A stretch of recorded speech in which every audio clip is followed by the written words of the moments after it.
Everybody knows them, nobody likes them. Today, we're talking about toxic people in Valorant and why you should never be toxic.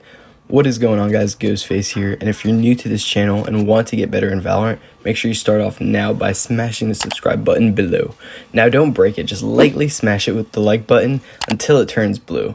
So everybody has had some experience with a toxic person. Whether you're the toxic person or you end up in game with one, it's never fun for the other parties involved. Now, I'm not saying I'm perfect. I'm not gonna lie. When I smurf on CSGO and somebody calls me for hacks, sometimes I can't help but flame them for being in silver. It's a bad habit, but honestly, it's hilarious and people can't comprehend that. Sometimes people just need to make a smurf account to be able to queue with their lower rank friends and stuff.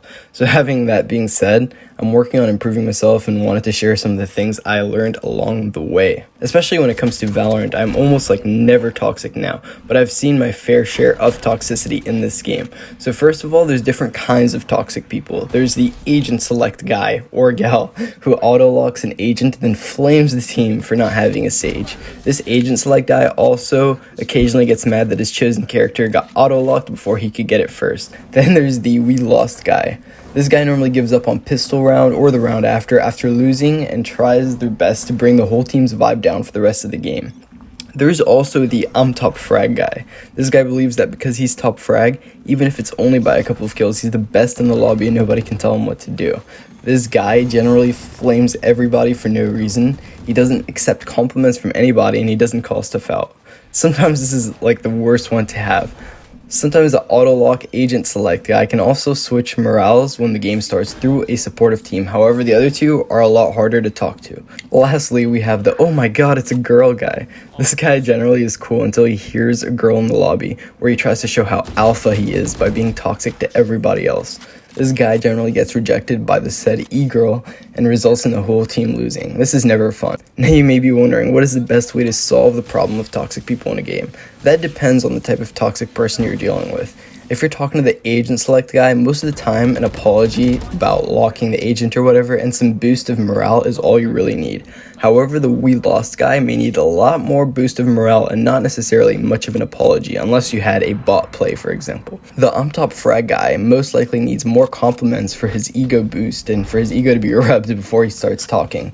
And the oh my god, a girl guy, yeah, just block him. He's useless for the rest of the game until he busts a nut mid-game and gets hit with that post-nut clarity. We all know it exists, but nobody really thinks about it until it hits.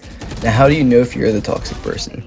If you're constantly getting muted, constantly getting in arguments, or constantly getting reported, you are probably the toxic person. If you're toxic, it's harder to actually rank up and improve in the game. It also ruins the game for everybody else involved. If you're not toxic and you'd say you're a pretty cool person, smash the like button and subscribe. I love cool people. How do you avoid being toxic? Well, that starts with yourself. Don't be hard on yourself, and there's no need to be passive aggressive. Just say what you mean and explain your thought process behind it. Most of the time, if your thought process is somewhat logical, often than not, other people will understand. If you're making a play, explain it, and people are still being toxic, it was either a bad play or your team just sucks. Apologize and move on.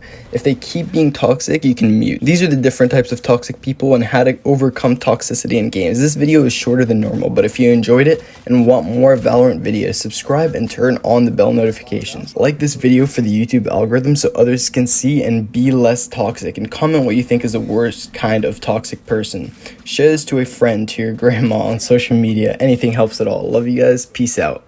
P.S. If you want my gear, links are in the description below.